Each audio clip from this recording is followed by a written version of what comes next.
Yo creo que, por ejemplo, de lo que estamos diciendo de muchos políticos o de muchos puestos hoy en día, Enrique, estás aquí porque no tienes cola que te pisen, porque si tuvieras no podrías estar aquí compitiendo, la verdad. Esa es una. Y la otra, yo creo que también haber dado resultados. Porque tú tienes, ahí sí cuando dicen un privilegio, pues sí es un privilegio tener la oportunidad de trabajar en una dependencia del gobierno, servirle a tu país, poner tu esfuerzo para que las cosas mejoren, es una oportunidad de vida, ¿sí? Y me parece que esas oportunidades pues se agradecen. ¿Cómo se agradecen? Haciendo las cosas lo mejor posible, coordinando un equipo para que también haga las cosas lo mejor posible, administrando, porque luego es otra de las cosas que yo no sé cómo hay gente que sin experiencia piensa que va a poder de repente administrar o lidiar con funcionarios públicos cuando pues nunca lo han hecho a gran escala, ¿no? Entonces es una oportunidad de vida poderle servir a tu país y servirle bien. Entonces, bueno, pues al final del día hay unos que le están desaprovechando. Fíjate que este tema de los expertos se me ocurrió el otro día porque hay gente que dice, no, yo llego y contrato un experto. Dije, está bien. ¿Cómo sabes quién es un experto? Por ejemplo, si no sabes quién es un experto, pues podrías acabar contratando a Gatell, ¿no? Por ejemplo. Sí, claro. ¿No? Dirías, Claro. mira, hay un buen ejemplo. Claro. Hay un buen ejemplo eso de yo llego y como no entiendo nada, pero contrato un experto. Ahí tienes un experto, Gatell. Sí. 800,000 muertos en México por un mal tratamiento del COVID. Entonces, sí importa saber algo de las cosas para que no te tome el pelo cualquier experto. Yo no compro el argumento de que Tienes ya razón. llegando ahí, contrato un experto. Pues mira Tienes qué razón. carito nos salió. Sí, No tienes- saber quién es un experto. Toda la razón. Entonces, ahí hay un ejemplo, creo que bastante claro para entender que no se puede llegar a escoger un experto si no entiendes de los temas. ¿Cómo sabes quién es experto y quién no? Mario. Pues sí hay que saberle algo. Sí, ¿Yo? queremos preguntar mil cosas, sí. Bueno, te queremos, la verdad es que te queremos, Sí, sí, estábamos pensando, te queremos Sí, preguntar sí. mil cosas Sí. de la Y mucha chamba. gente, ¿no? No O de sea, la que chamba. nos dicen, pregúntele tal. y así. Sí, claro que sí. En vivo. Pero a ver, te la vamos a hacer en vivo. Pues No sí, va, ni sí, modo. va. claro. Sí. Que tú viviste que a los 20 años en Palacio Nacional. ¿El Palacio? No, en Los Pinos. Pinos. En Los Pinos. Bueno, Sí. A los ¿qué 20. se siente? Pero a los ¿Qué 20. hacías? Por ejemplo, ¿qué O hacías? antes. ¿Qué se siente? ¿Cómo es? ¿Invitabas a tus cuates a comer a Los Pinos? O Sí. No sé. A ver, mi primer comentario, y por eso yo empecé, digamos, este fin de semana en Colima recabando firmas, porque lo primero que yo quiero decir, aunque la gente no me lo crea, es que yo primero no nací en Los Pinos. Entonces, cuando quieren algunos crear esta historia del privilegio de es que él nació en la presidencia. No, yo llegué a Los Pinos a los 20 años. Yo vengo ya lo he dicho antes, pero lo voy a seguir diciendo. Yo vengo de un padre que nació en Colima. Ahora que estuve ahí, vi dónde nació, vi que al año se fue a una casa que estaba al lado y al otro año siguiente mataron a su papá en esa casa, ¿no? Y entonces ahí se vinieron a la Ciudad de México, su madre, con mi tía, estaba embarazada de mi tía, y se vienen a México a construir una vida, y a salir de un lugar donde salieron por una tragedia. Y era el México, que hay que volver a este México, era el México de las oportunidades donde prácticamente tener una licenciatura, si lo hacías bien, Sí. garantizaba movilidad social. Hoy no. Habiendo dicho eso, esa persona, que en ese caso mi papá, por su trabajo, él fue el que llegó a ser presidente. Y tuvo la nobleza de invitarnos como familia, pues a acompañarlo. Pero yo no era el presidente, yo no nací en el privilegio.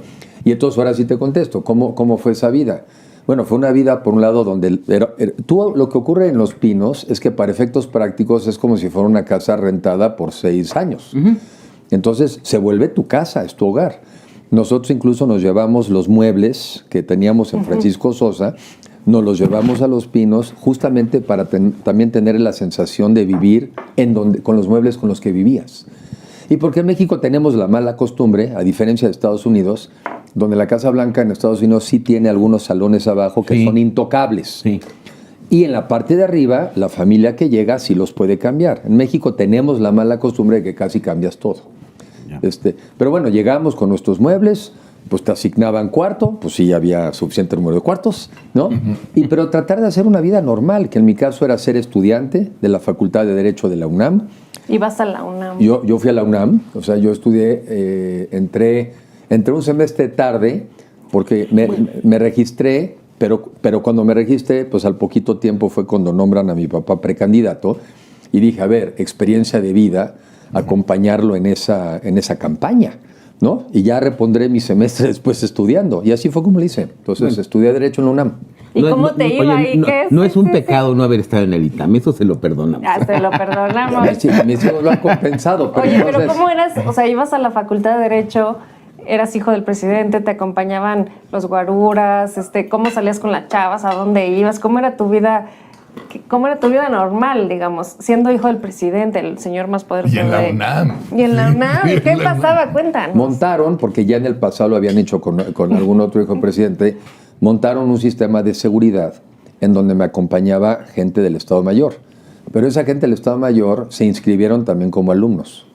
Y entonces yo llegaba, por ejemplo, en mi coche manejando, y cuando llegábamos ya a la UNAM, el coche de la escolta, se subían a mi coche y llegábamos 4 como si fuéramos amigos.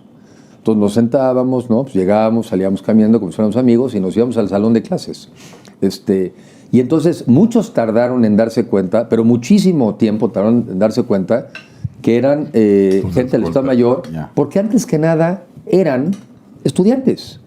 Y ellos se hicieron amigos y estudiaban conmigo. Y se hicieron amigos de otras personas, y bueno, conmigo yo mantengo la relación con muchos de ellos. Que por cierto, cuando menos 2 de ellos hoy en día son generales retirados. Generales.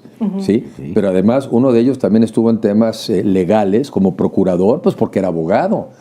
Y la verdad es que les fue, afortunadamente, por su esfuerzo y por su dedicación, les fue muy bien. Entonces, ¿qué hicieron? Pues en lugar de ser, digamos, gente de seguridad esperándote afuera, no, pues se metían a los salones, pero estudiaron.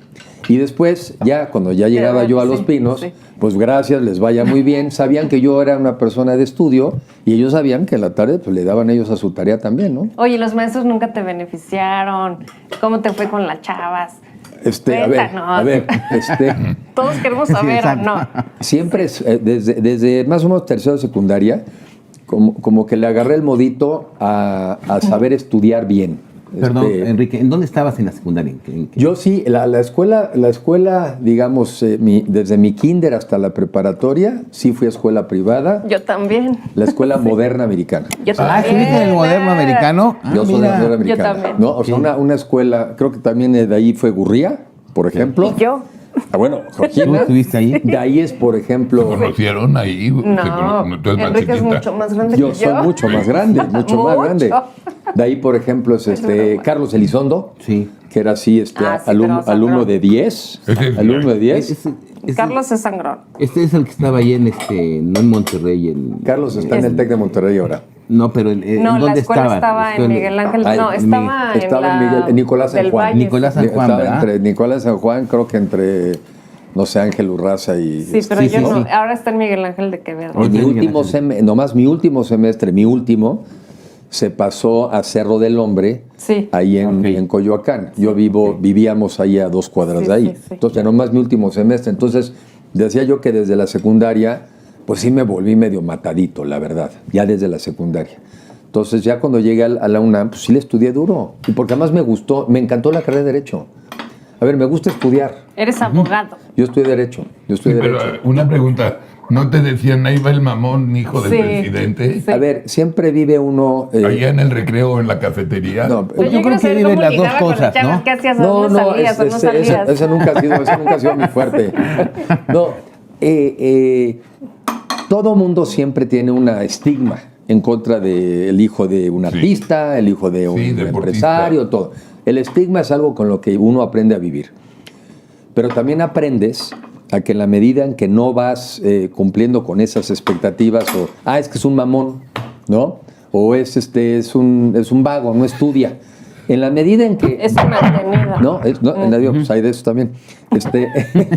En la medida en que no cumples con su estigma, entonces viene normalmente el efecto contrario. Te valoran, te lo reconocen, te lo aprecian. Entonces, para mí, pues yo aprendí a vivir así desde que tenía 20 años. Claro. Entonces cuesta trabajo al principio, pero pues yo sé que hay un estigma. Hoy todavía algunos me quieren hacer el estigma. Pues ya no me va. Pero pues digo que lo intenten. ¿Me explicó? Pero así es y lo entiendes. Porque también ha habido tanta gente o ha habido tantos hijos abusivos, prepotentes, juniors, que entonces en la cabeza de la gente dicen, este debe ser igual. Pero no soy igual. Sí, tiene razón, Oye, porque ni en vivimos un con sitio- varios es cierto, juniors. es Nunca he cierto. sido igual. Vivimos O sea, con varios ¿qué le juniors. vamos a Totalmente. hacer? Que yo Oye. creo que no es tu caso, la verdad. Pues no es. Y otras, de una vez te voy a hacer dos preguntas. ¿Qué materia en la carrera de Derecho te gustaba más? ¿Cuál te gustaba menos? Y de los cargos públicos que has tenido, pues porque has estado en la bancaria, has estado en financiera, bueno, en financiera rural, has sido diputado, has sido secretario de Turismo. ¿Cuál es la que te ha gustado más y tal vez a la que te ha gustado menos? Aunque yo sé que todas tienen su encanto, ¿no? Pero... La verdad es que materias casi todas, porque me gustaba desde... Y también aquí sí tengo que reconocer que me hicieron un favor en la UNAM. Ahí lo tengo que reconocer. Me escogieron a los mejores maestros. Sí lo voy a decir. Entonces me ayudaron a de alguna manera tener un horario que me permitiera escoger a los mejores maestros. Y entonces pues yo tuve una educación en la universidad, ahí sí de privilegio, porque no sé, Florís Margadán, Derecho Sí. Romano. Claro. Preciado Hernández, profesor de Filosofía del Derecho. Después González Uribe, Teoría del Estado. Franco Guzmán, que incluso fue profesor de mi papá cuando mi papá estudió Derecho. O sea, me tocaron algunos casos de maestros que le habían dado a mi papá y luego me dieron a mí. Uno de ellos es Franco Guzmán, que es penalista, que tendrá hoy 90 y tantos años, y por cierto, físicamente igualito que cuando lo conocí. Me encantaron los civiles, ¿no? Los contratos, la parte, todo me gustó, la parte de Derecho Internacional. A ver, si te gusta estudiar, le encuentras, y te metes a los libros. Entonces yo sí me tomé muy en serio, y tuve, ahí sí, ¿por qué no lo voy a decir? Sí, la oportunidad de dedicarme a estudiar, porque afortunadamente, a diferencia de muchas personas, pues tienen que estudiar y tienen que trabajar. Y en su momento me dijo mi papá, mira Enrique, si podemos darte la oportunidad de que te enfoques en estudiar, ahorita estudia, siempre vas a trabajar adelante. Reconozco que no es el caso de muchos, reconozco que no, pero el mío por lo menos lo aproveché estudiando. Oye, y además así. luego fuiste a Harvard, ¿no? Y después sí, me fui a hacer una maestría en administración pública en Harvard, que también fue una muy buena lección de vida, porque yo era muy buen estudiante en México, pero cuando me fui a Harvard, mi primer semestre me costó muchísimo trabajo. Todo el mundo dice eso. Muchísimo muy trabajo. difícil. Sufrí mucho. Que cuando llegas te quieres morir. El arranque me costó mucho trabajo. Primero porque no hice una buena carga de trabajo, y entonces me excedí y entonces, pues voy a tomar una clase sobre Pero Latinoamérica. si hablabas buen inglés. El inglés no era el problema, sino más bien el problema era la carga de trabajo, cosa que hoy los estudiantes no tienen que sufrir, porque hoy lo bajas de internet. Pero nosotros todavía fuimos de la época de que había un libro, ibas a la biblioteca y sácale copias, ¿no? Sí. No, y estudiar ahí 1000 horas, sí. Y estudiar 1000 horas. Sí. Y me costó mucho trabajo también el cambio del horario, porque a las 3 de la tarde allá en Boston ya anochece. Es noche. Y me sentía yo muy agobiado de sentir que ya se me había acabado el día. Mi primer semestre, muy difícil. Sufrí y me puse muy nervioso. Por dos cosas. Una, porque yo convivía con los estudiantes de la escuela de negocios. Yo vivía de ese lado. Okay. Y en la escuela de negocios, al 5% más bajo de la generación los corrían el primer año. Y aunque a mí no estaba yo en esa escuela, traía yo esa psicosis. Y la otra, perdón que lo diga, también sé de gente que se ha suicidado en universidades. Sí, no. Entonces, pues te presionas. Y la otra, la tercera, el miedo al fracaso. Yo estaba en esa edad y me daba miedo el fracaso. Hoy no me da miedo el fracaso. Pero en ese entonces, pues sí me daba miedo fracasar. Entonces, el fracaso es una palabra, nada más. Pues sí, Es o como dicen, irrelevante. no hay manera de tener éxito si no has fracasado muchas veces. Claro. Pero bueno, pues era una presión que yo me ponía, estar en una universidad de ese nivel. Entonces también me sirvió porque te ubica. O sea, oye, sí llegaste aquí con que te sientes que te fue muy bien en la escuela, te ubica. Entonces, para mí esas experiencias de vida, a veces cuando la vida te ubica, para mí han sido también muy ricas. Tu mamá era la mamá italiana, traía el pedo a tus hermanos, a tu papá. ¿Cuántos son? ¿Cómo Pues, fue? Trataba. Sí, sí trataba. No, trataba. ¿Sí era la Bueno, mamá pues, italiana? No mamá italiana, pero mi mamá era una madre, lo he platicado antes, primero una mujer de una formación tradicional, Sí. o sea, venía de una familia tradicional en ese entonces, pues estudió comercio, Seguro. ¿sí? pero no es como ahora, que muchas mujeres, ¿no? Pues ayer vi una que es ingeniería biotecnológica y se va a una maestría a Suecia. No. Y mi mamá, como de una familia tradicional, pues mi papá era el que trabajaba y mi mamá, somos 5 hermanos. Entonces trabajaba mucho. Pero después, cuando ya llegamos a esas responsabilidades, ella llega, pues entonces es compaginar, primero como esposa de un secretario y después como esposa de un presidente, pues compaginar el rol que en ese entonces la esposa de un presidente tenía, que normalmente era la presidenta del DIF. Así es. Y del voluntariado nacional. Sí. Entonces tienes que cumplir con esas tareas, más en muchas de diplomacia, ¿no? Vienen jefes de Estado, eso, más tener hijos. Mi hijo, que me oiga, mi hermano menor entró de 12 años. O sea, tú como mamá te preocupas de tus hijos que entran a los 12. Igual y te preocupas menos del que tenía 20 o 21 o 22. Pero del 12 te preocupas. Sí. ¿Cuántos hombres son? Es una mujer la mayor y luego somos cuatro hermanos, 4 hombres. Y yo soy el de en medio de los 5. Yo soy el sándwich, o sea, el aplastado. Sí. Sí. Ok. No, pero tienes razón, digo, nada más si eran otros, yo les digo que otras mamás, ¿no? Por ejemplo, yo aprendí las tablas de multiplicar a chanclazos. Sí. Ningún derecho humano, Sí, ni ningún sí, bullying, no. ¿no? O sea, un día en la Blanco y noche le dije medio. a mi mamá, me dejaron de tarea aprender las tablas para el día siguiente, y pues con una chancla en mano me las aprendí en una hora, ¿no? Pero eran otras épocas, por eso te entiendo que se preocupaban más mucho. de estar al pendiente, ¿no? No, y de saber, ¿por qué no decirlo? Claro. Que estás en un escenario anormal y también llega gente que son de ocasión, Sí. amigos de ocasión. Sí. Hermoso. Sí. Oye, pero yo te quiero preguntar una cosa, pues difícil, ¿no? Aquí entre nos. Pues no veías mucho a tu papá y a tu mamá. Parece mentira. Fueron padres ausentes. No, es increíble, pero no. Fueron los años de más cercanía con mis papás, por una razón muy sencilla. Cuando eres colaborador de alguien, pues ese te puede llamar a lo que quieras, o te cita a lo que quieres, o tienes una cena y tienes que ir. Cuando eres presidente, el horario lo pones tú. Entonces mi papá en eso siempre fue muy disciplinado, seguramente terminaba 9, 9:30 de la noche todos los días. En ese entonces era muy común que el noticiero era Jacobo Zabludowski. Sí, cómo no. Antes de eso, obviamente, habíamos visto la telecomedia del Maleficio. Muy buena. O la Muy que buena, estuviera- o la que estuviera de moda en ese entonces. A ti te tocó Simplemente María. Bueno, Con Sabi No, el Castro. Maleficio Sí, es, pero no, pero es pero- novelón, ¿eh? A ver, Novelón. ¿Y a poco veía Yo veía telenovelas, claro que sí. Yo tenía hábitos de estudio que después se me hicieron. Es más, ahorita que traigo esta chamba tan complicada, empiezo a hacer cosas que hacía cuando aprendí de prepa. ¿Cómo le hacía?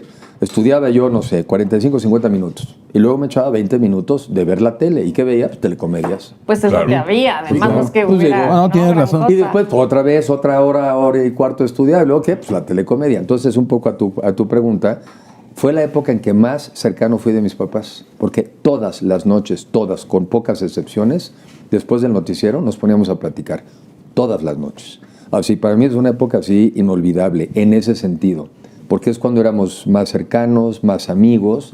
Y yo también siendo prudente, o sea, no era ponerme a criticar, era ponerme a preguntar, ser amigo. O sea, yo fui muy amigo de mis papás. Qué buena onda. Y eso a mí me da mucho gusto. Sí. ¿Y tú Entonces, como papá? Trato de ser buen amigo también. A la verdad trato de ser buen amigo y el otro día alguien dice, ay no, uno no puede ser amigo de sus hijos. Pues diría, pues qué pena. Yo sí puedo. Oye, porque vimos que los vimos el otro día, ¿cómo están tu esposa? ¿Cómo te ligaste a tu esposa? ¿Cómo están tus hijos? ¿Qué piensan? Todos queremos saber 1000 cosas.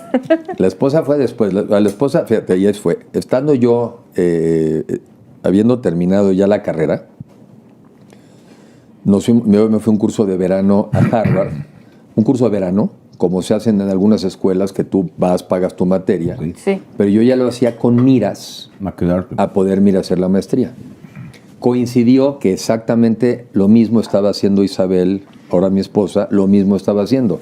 Estudiando ella en el ITAM, también se fue a hacer un curso de tomar materias. Y en ese verano nos conocimos. De hecho, ella tenía novio. Mira, y sonríe. Sí, bueno, sí, ella tenía novio. Y yo tenía una pretendienta que no acabó noviazgo, pero no. Y ahí nada, muy respetuoso, porque ahí cada quien, pero como amigos, ahí nos conocimos. Y ya después, como 3 meses después, ya regresando de ese curso de verano, es que empezamos a salir. Pero yo no me casé en Los Pinos, porque hay cosas que no se hacen. No te casas en Los Pinos, porque no sabes si se están casando contigo. Bueno, Isabel, yo no tenía la menor duda, ¿eh? Pero en fin, para no... Eso te quería también preguntar. Pero en fin, para no tener dudas. Bueno, hay otros que se casan en Puebla, pero en magníficas bodas, ¿no? No, digo, entonces... No, Isabel- como alguien del gabinete al Isabel, principio. Yo la conozco, no, seguro. Viene de una familia decentísima, intelectual. Sí, ahí No, dado caso cero. el interesado sería yo, porque, Sí, exacto. porque son gente de primera. Sí, yo creo que de hecho él se casó. Sí, el que se casó bien aquí fui yo. Fue él. Sí, el que se casó bien Sí, fui sí. yo.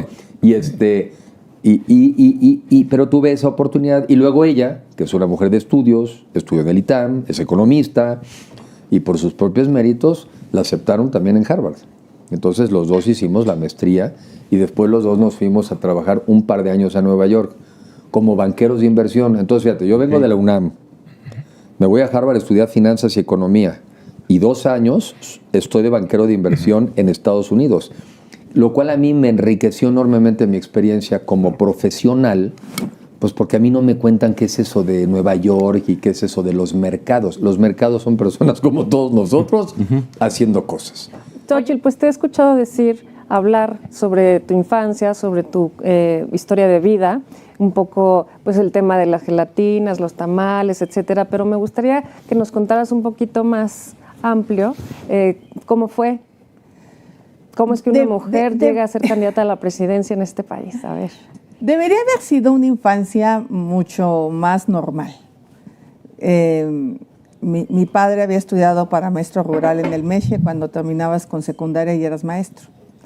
Desafortunadamente vengo de un pueblo de una cultura machista donde los hombres deben de beber.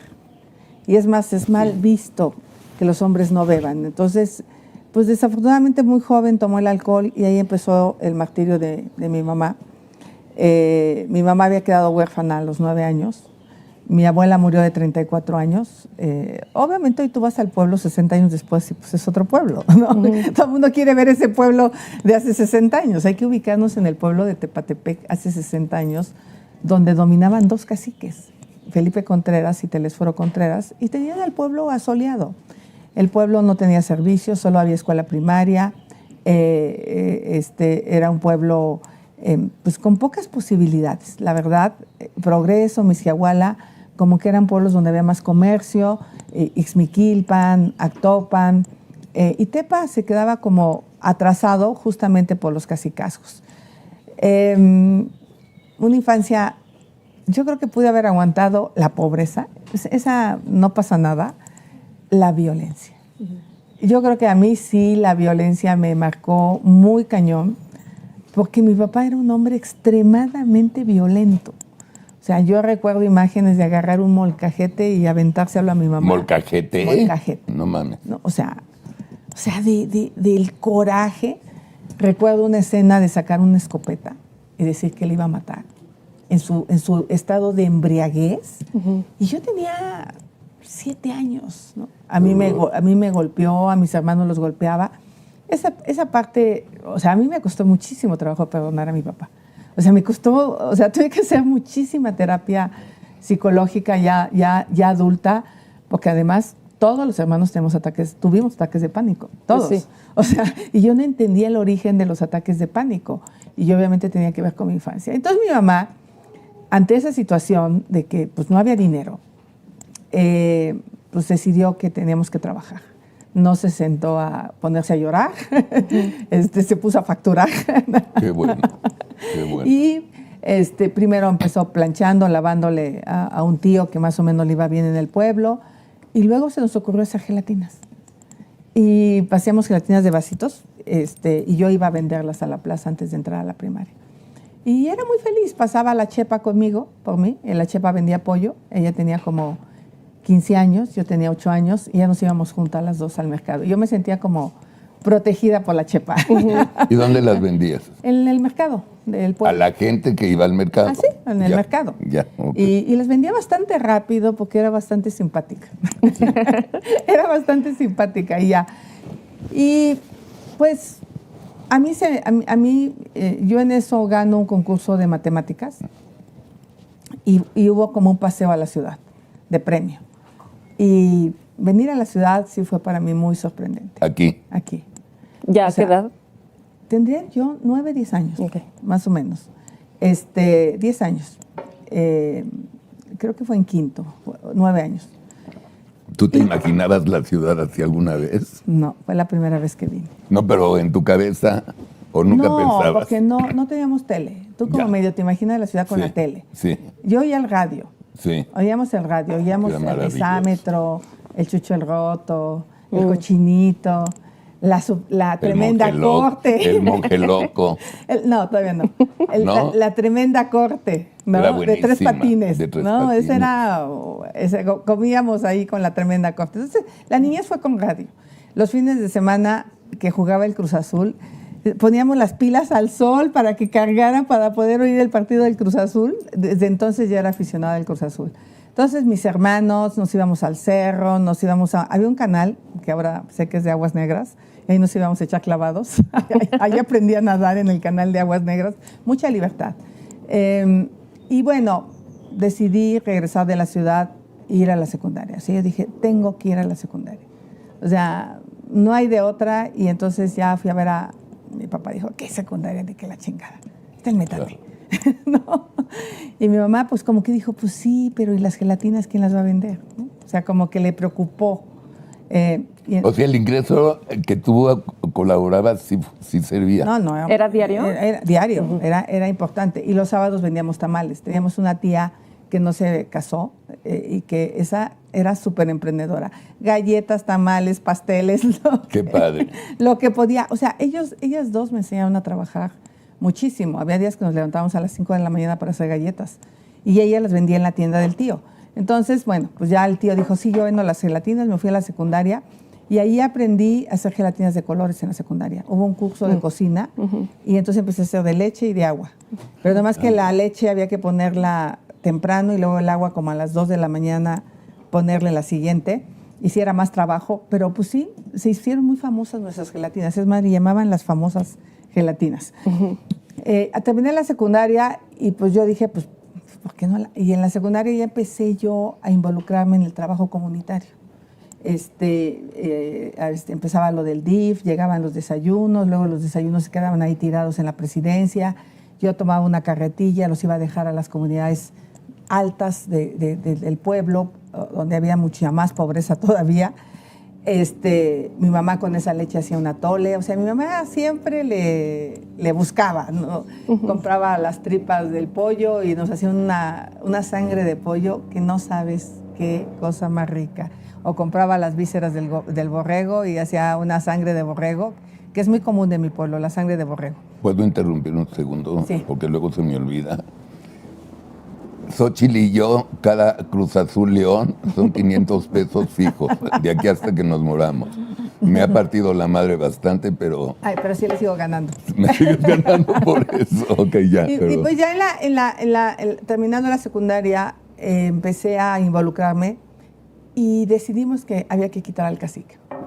Y entonces me involucré ahí en un movimiento ¿Qué edad político. tenías? 15. No, pues en ese entonces como 14, Sí. como 14 años. Y le ganamos al cacique. ¿Y no te daba miedo? No, hombre, me subí a un remolque. O sea que cuando veo a AMLO, me imagino al cacique de mi pueblo. Todo el mundo le tenía miedo y lo que él decía se hacía. Y él mandaba y tocaba una campana y traía asoleado al pueblo. De verdad, lo traía asoleado. Ganó nuestro candidato, le quitamos la presidencia municipal y este cuate me dio un trabajo en la presidencia municipal, de escribiente. Yo llenaba los libros del registro civil a mano. Tenía bonita letra y me fui a la prepa. Porque la prepa en Misiahuala era de paga, había que pagar colegiatura, no había prepas públicas. Hice la prepa, trabajé y estudié todo el registro civil. Esa fue mi infancia. Sí, o sea, una infancia de muchísimo trabajo, una infancia de muchísima alegría. O sea, nunca tuve un juguete, nunca tuve... Una vez me regalaron una muñequita así y estábamos jugando en la calle y pasó una vecina y se la robó y yo lloré por mi muñeca y nunca más volví a tener una. Y durante mi... Trauma. ¿Qué trauma? Qué trauma. Qué trauma, sí. Y además tenía Sí. unos primos que les iba bien económicamente. Y entonces mi prima decía, no, es que a ti los Reyes Magos no te traen nada porque te portas mal. Tu puta, decía yo. Hago las gelatinas, chambeo. Y trabajo. Estudio matemáticas. Echamos las tortillas y me portó mal. Después, ya cuando me fue muy bien, llevaba muchos juguetes al pueblo. Muchos. A muchas comunidades, a muchos pueblos, empecé a llevar juguetes. Esa es mi infancia. Y ya en la prepa trabajé en la presidencia municipal y ahí fue donde tomé la decisión de venirme a la ciudad. O sea, como que mi destino era casarme con un hombre que bebiera. O sea, es que de Claro. verdad el alcohol es y violentos. O sea, y entonces como que podía yo haberla librado en el tema de la pobreza porque pues siempre iba a emprender algo. O sea, como que esa parte siempre, después empecé a hacer uniformes porque aprendí a cortar y a coser y le hacía los uniformes a todo el mundo ahí en el pueblo. O sea, sí era buena para ganar dinero. Eso sí lo reconozco desde chiquita. Desde chiquita se me dio el negocio. Y había mucha presión porque te casaras, que tuvieras Sí. hijos. Sí, todas. Mis hermanas se casaron antes de los 18 años. O sea, era lo normal. Es más, yo me traje a mi hermana, la que hoy está en la cárcel, me la traje a la ciudad, también me la traje de chiquita, y se fue con el chofer de la pecera que le llevaba a la Ay, escuela. no mames. ¿Sí? A vivir. Y entonces yo un día le pregunté, Mali, ¿por qué? Me dijo, ¿por qué tú creíste que yo quería estudiar? Pues yo lo que quería era casarme. O sea, es muy difícil salirte de esa cultura del casamiento. O sea, no está sencilla. Pero pues ya finalmente me vine a la ciudad. En 1979 llegué a la ciudad. ¿Y por qué está en la cárcel, perdón? Se puede saber, si no... Pues sí está, porque lo he contado. Sí, lo has Yo- contado. Lo he contado públicamente. Mira, primero, yo sí creo que infancia es destino. Sí. Y que no todo mundo puede procesar una cosa tan compleja como es la violencia. Y ella tuvo un matrimonio otra vez violento, otra vez se casó con un hombre sumamente alcoholizable. O sea, repitió. Repites la historia. Repite la historia. Mi marido no bebe. No, pues no. Claro. Mi marido no me violenta. ¿Tú eres de tequilita? De uno. Sí. De uno. Sí. Ahorita, por ejemplo, te tengo que confesar, mi marido se levantó, justo me hizo el jugo verde que traigo, que le pone todos los chunches de vitaminas, y me hizo 2 huevos tibios antes de salir. Ay, mira, qué buena onda. O sea, tengo un esposo súper procurador, súper buena persona, súper amoroso. O sea, todo lo contrario a lo que yo tuve. Bueno, entonces mi hermana se casa aquí, está acusada de un delito gravísimo. Yo en un principio tenía 11 años en prisión. No ha sido sentenciada, sigue en proceso. Acabo de recibir hace poco tiempo un comunicado de la Comisión Nacional de Derechos Humanos que está inscrita en el Catálogo Nacional de Víctimas de Tortura. Sí. O sea, finalmente fue una mujer que la torturaron para sacarle una confesión. Tengo pruebas suficientes de que ella no estaba en ese lugar que dicen que estaba, ¿no? O sea, sí tengo pruebas, sí se presentaron los testigos. Sí. Los testigos aseguran que la persona salió a las 8 de la mañana y que mi hermana la montaron en la casa de seguridad cerca de la 1:30 de la tarde, en tiempos de García Luna.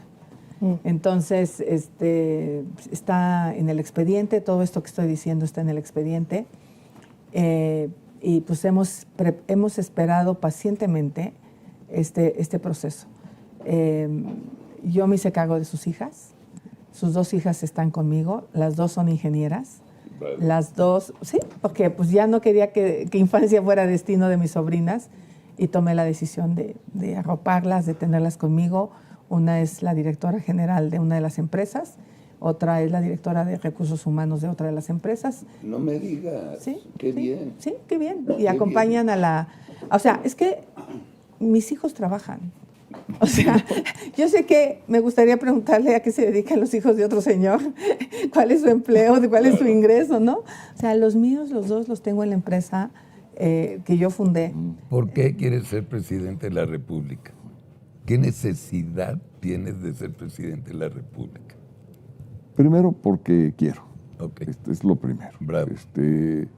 Segundo, porque puedo. Tengo la experiencia para hacerlo. Y tercero, porque debo.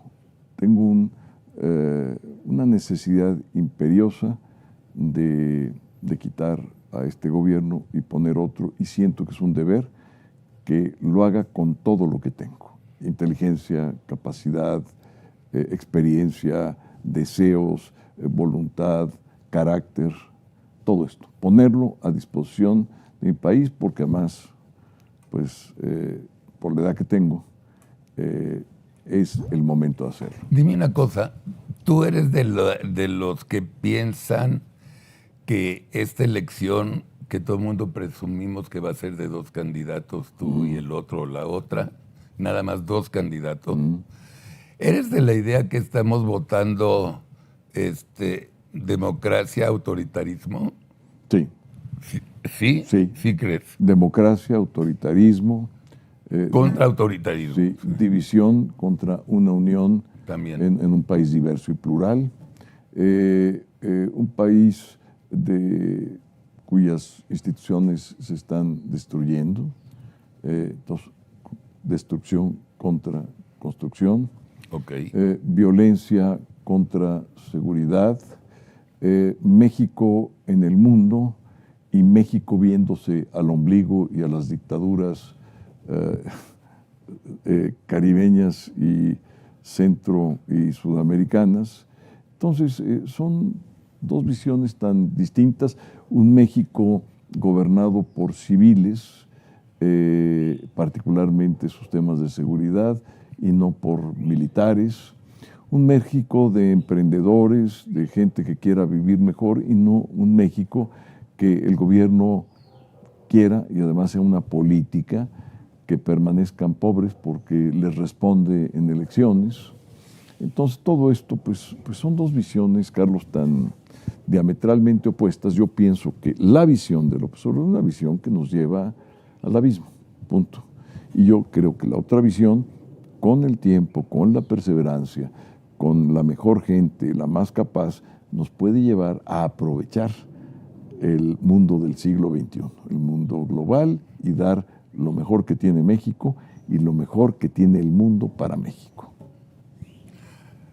Cuando hablas de la globalización y te das cuenta que Andrés ya ha salido a Cuba, y porque Trump lo ha llamado una vez y Biden lo mandó llamar otra vez, presidente que por complejo de inferioridad no viaja, por miedo, porque no habla idiomas, porque por chiquito, no más que otra cosa, por enanito, que no confía en la globalización, y como dice Ángel Gurría y Ildefonso, y en la mañana decían,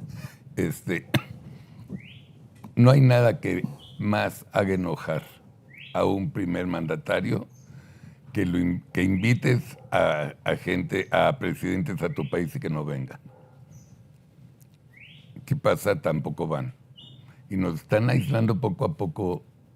Nos hemos quedado aislados. Mira, romper una cumbre que convoca el presidente Biden es una tontería del tamaño continental, Sí, por no decir global. Es una tontería, pero hacerlo por defender a 3 dictadores, pues ese ya es el mundo al revés. Al revés. Como lo es el mundo al revés, el querer llevar a cabo nuestras relaciones con embajadores que su máximo logro es haber traicionado a los suyos.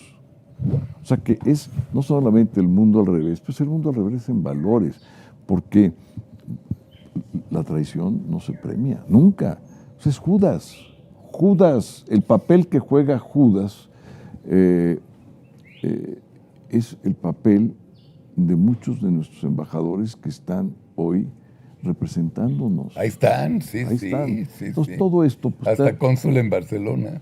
Hasta cónsul en Barcelona, pero luego entonces ves nuestros tratados internacionales, los grandes tratados, lo que le da a México empleo, lo que sostiene su economía.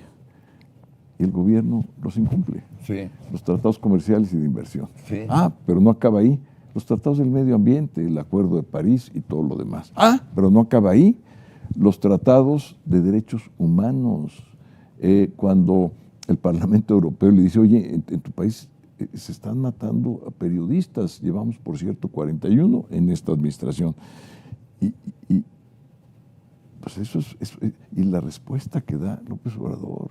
¿Ustedes qué tienen que decir? Pues hay un acuerdo, y en ese acuerdo hay una cláusula democrática que permite al Parlamento Europeo opinar, porque esa cláusula nos habilita para tener un acuerdo comercial con la Unión Europea. Tenemos, ¿no? Sí, claro, tenemos todo eso y por eso el Parlamento Europeo hace lo que hace. Claro. Entonces tenemos unas relaciones exteriores desastrosas y una política interna desastrosa. Entonces, por eso quiero, por eso puedo y por eso debo. Mucha gente tiene pavor a que le quiten el dinero que Andrés les da.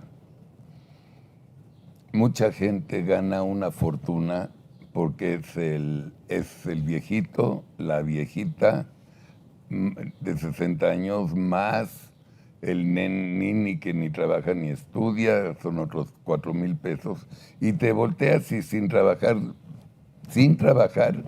ya es un seguro de 12,000 pesos al mes, familiar. Tienen pavor que se los quiten.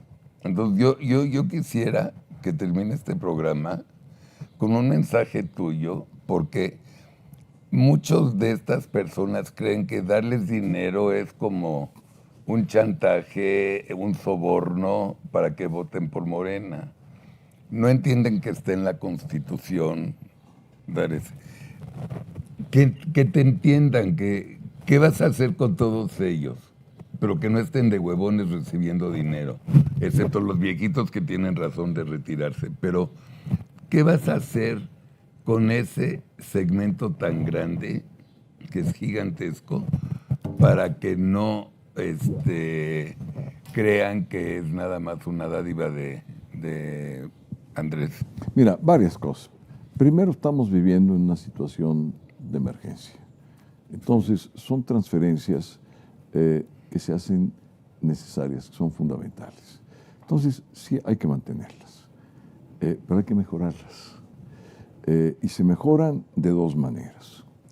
Una es con buenos servicios públicos. ¿De qué te sirve una transferencia económica si se enferman uno o varios de tu familia? Porque toda esa transferencia... No hay medicinas si compras medicinas en la farmacia. No hay manera que te alcance. Ni con esas transferencias, ni con más. Y puedes tener que vender tus pequeñas cosas, o ni eso, porque no tienes. Es cierto. Y las deudas, y en fin, acaba. Entonces, tienes que mejorar enormemente la calidad de los servicios públicos.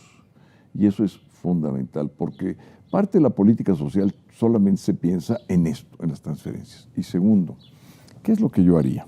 Mira, yo creo que tienes que dar opciones a quienes reciben las transferencias. Es decir, a ver, tú tienes una beca, muy bien. Si vas a la escuela y sacas 8, tienes una beca plus. Si sacas 9, una beca plus. Oye, hay circunstancias y grados donde ya puedes trabajar algo. ¿Quieres trabajar? Muy bien.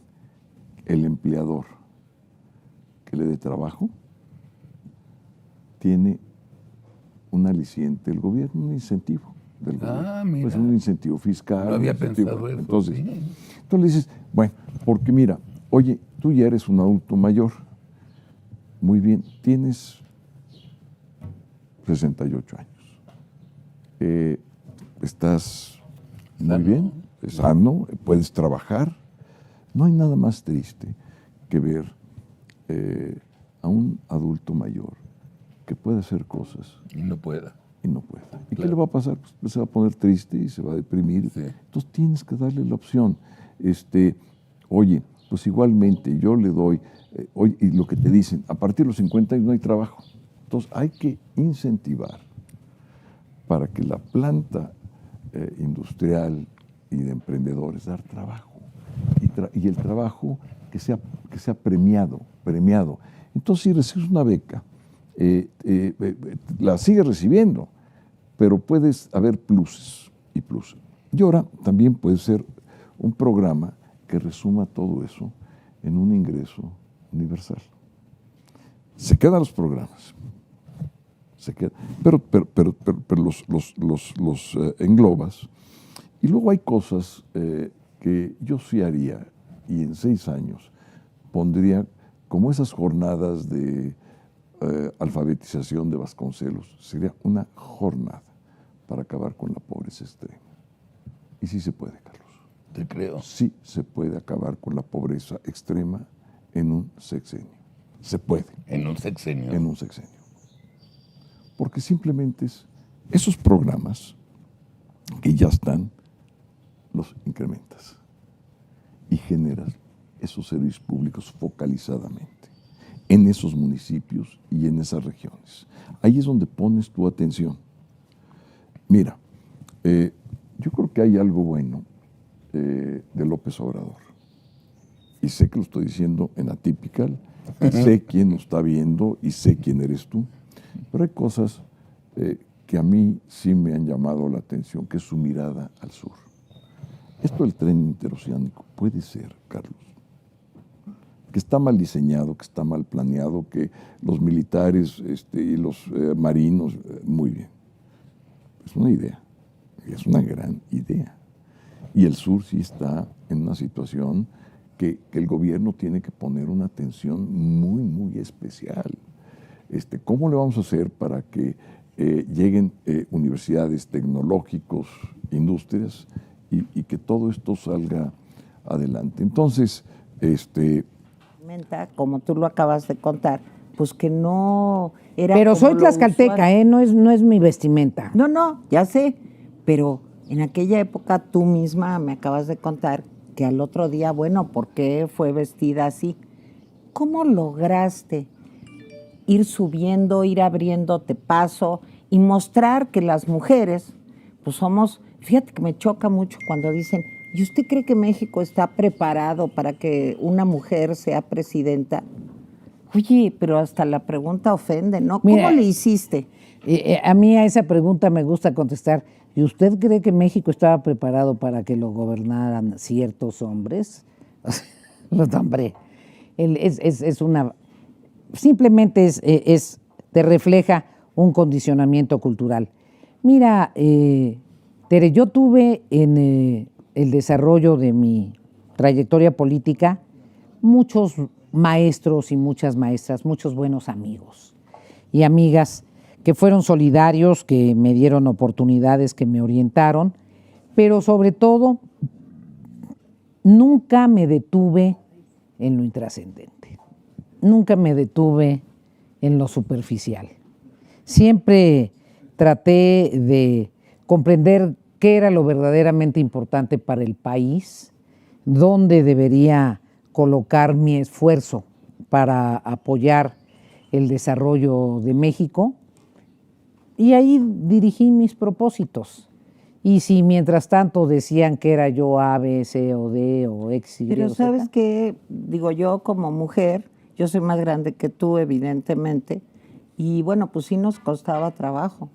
claro que costaba trabajo, mucho trabajo, y además vi a muchas de mis compañeras admirables quedarse en el camino, y traté siempre y sigo tratando de ser solidaria, y tengo una premisa: si es una compañera mujer de mi formación política o de otras formaciones políticas, yo nunca la ataco, nunca me presto al juego de criticar a una mujer por razones vulgares, por razones femeninas, por chismes.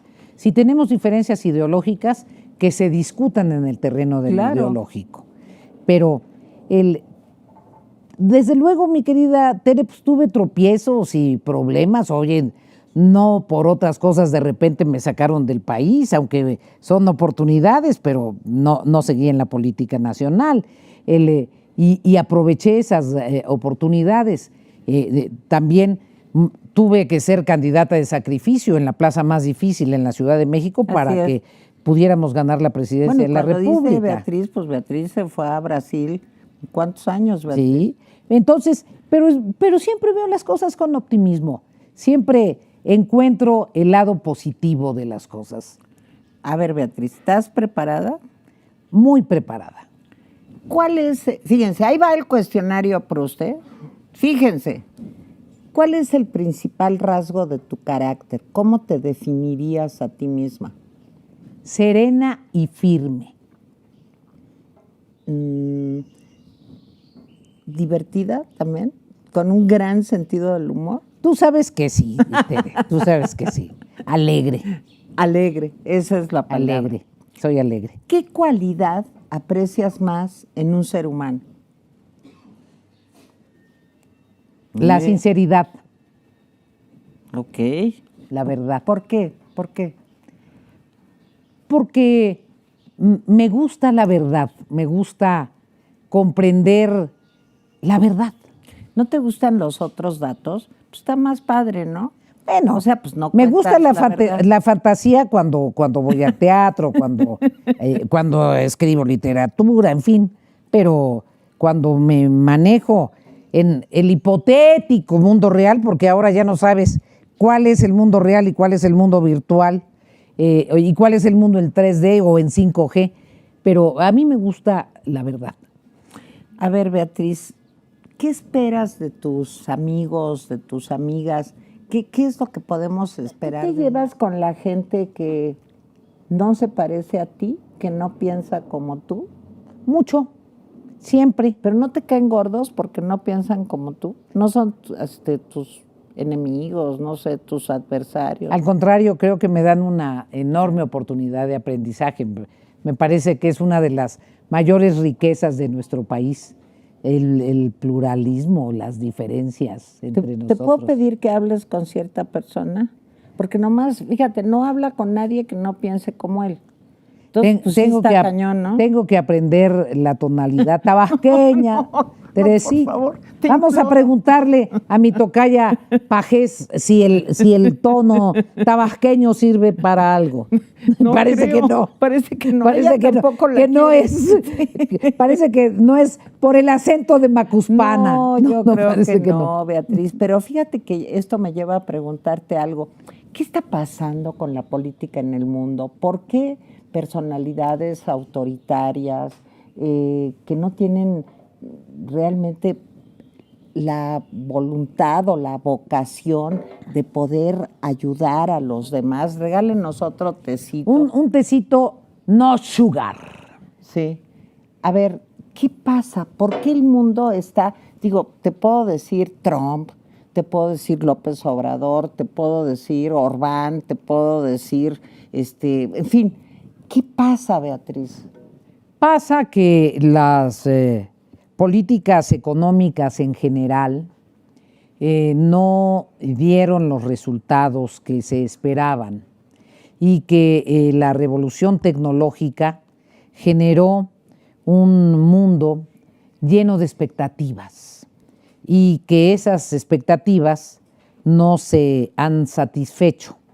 Entonces, como hay conglomerados sociales con muchas expectativas que no se han satisfecho y los políticos de las formaciones políticas convencionales, no hablo de las tradicionales porque ni siquiera son las tradicionales, las convencionales, han hecho muchas ofertas que las políticas económicas macro no les han permitido cumplir, todos estos conglomerados se enojaron mucho.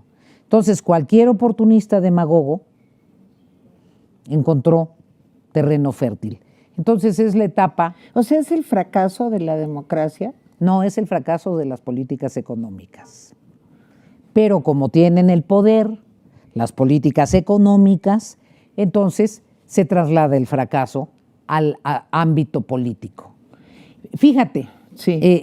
Las grandes crisis financieras, siempre el mundo financiero promete que va a haber una gran reforma, una gran reestructuración. Pasan algunos años, pasan algunos meses, se les olvida. Y no es cierto que haya una gran regulación de los órganos financieros, no es cierto que se revise cómo está el tema de las tasas de interés, no es cierto.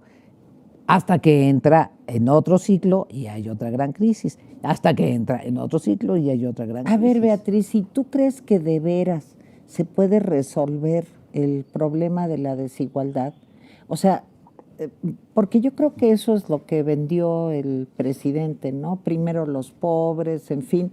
Y yo lo que veo son clientelas, pues que están cooptadas con la ilusión de algún día tener una situación un poco menos difícil.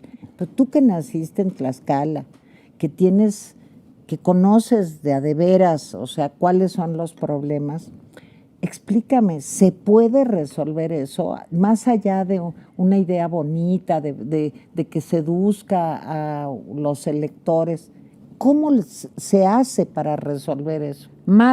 Mucho más allá de una idea o de un diálogo en tiempos electorales, Tere, porque lo que no me parece correcto es que este sea un asunto que se aborda solo en elecciones con el propósito de ganar, encandilar a las personas que tienen problemas. Mira, primero hay que tener algunas coordenadas. Se trata de igualar hacia arriba. Claro.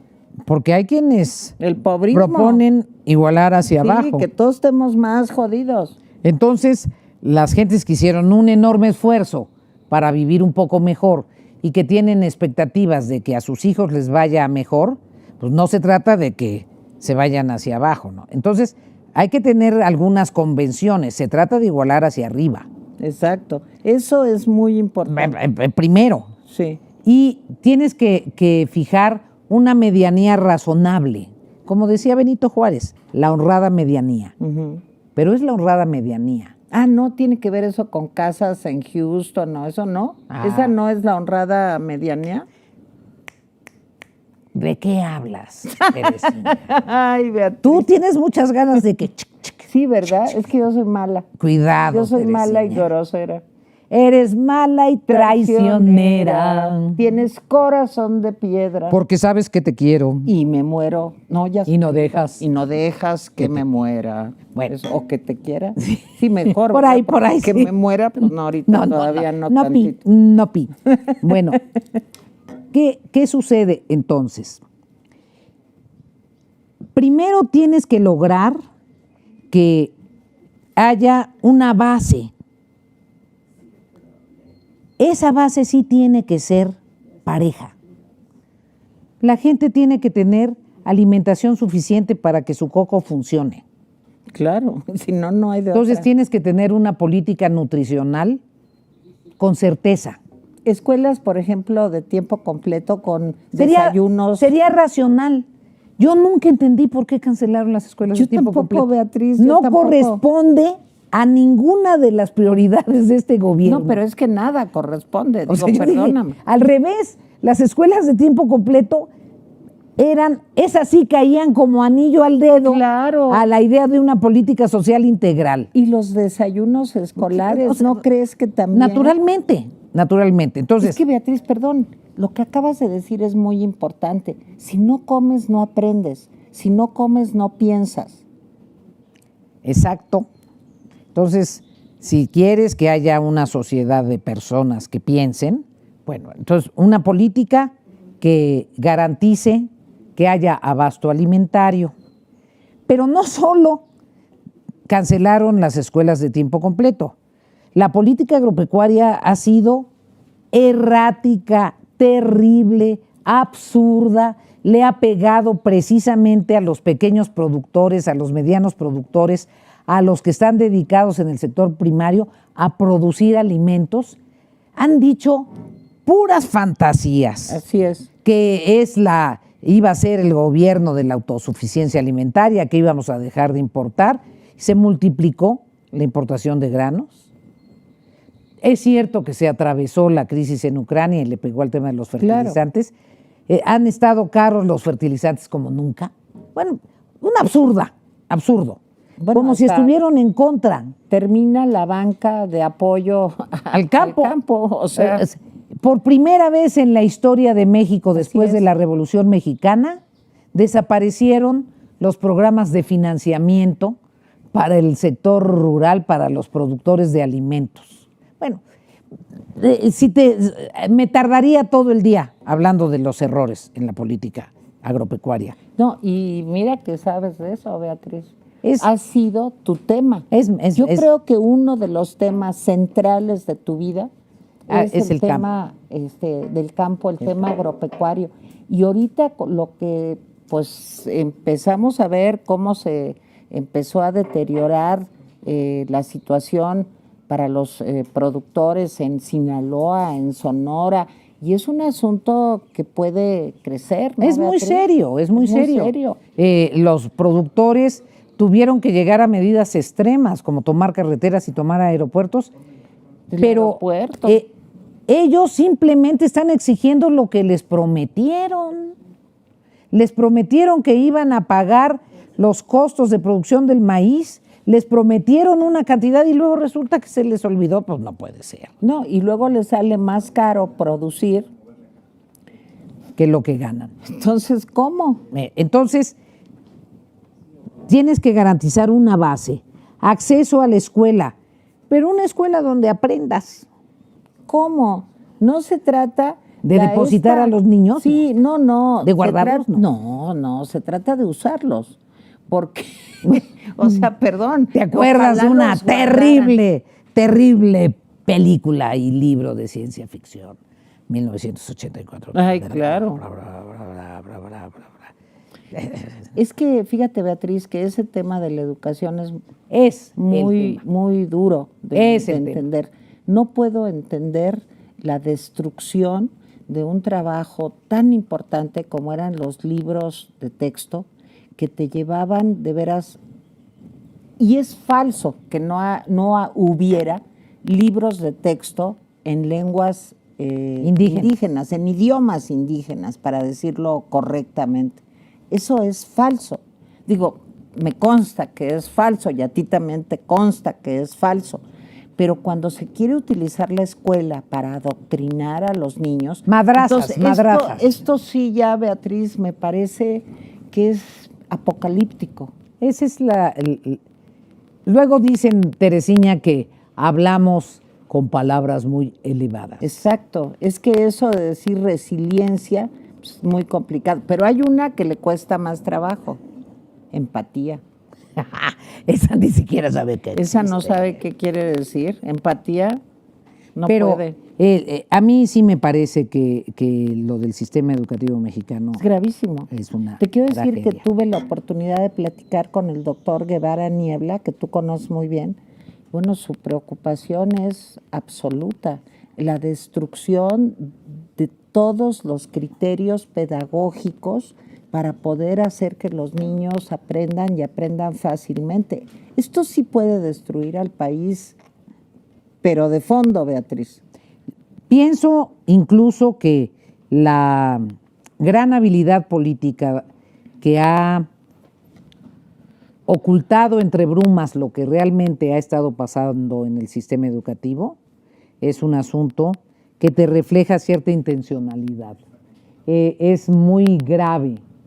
No se conoció a tiempo cómo iba el proceso del cambio de los libros de texto.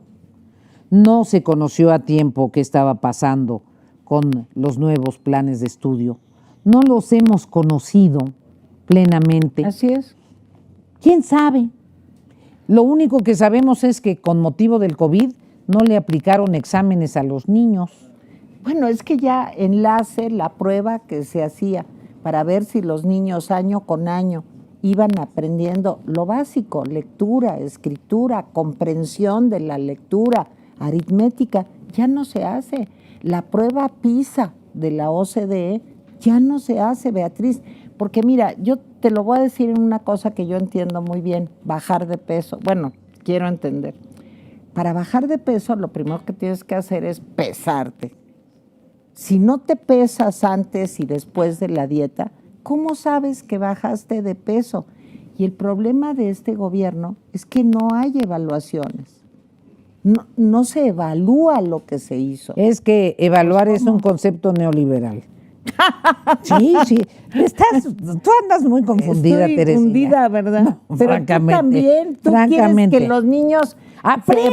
aprendan Quiero ¿Qué que es los niños eso? aprendan. ¿Y no te gusta la ciencia? Dios mío. Estamos hundidos, Beatriz, de veras, estamos, es más que ya no te voy a hacer la barba. No, tienes razón. Sí, Te puedo sugerir, te puedo dar las jirafas, las jirafas, las jirafas, las jirafas, las jirafas. Bueno, a ver, que Vero nos cuente. Y ahorita vuelvo al cuestionario Proust. No crean que se me va a ir viva Beatriz.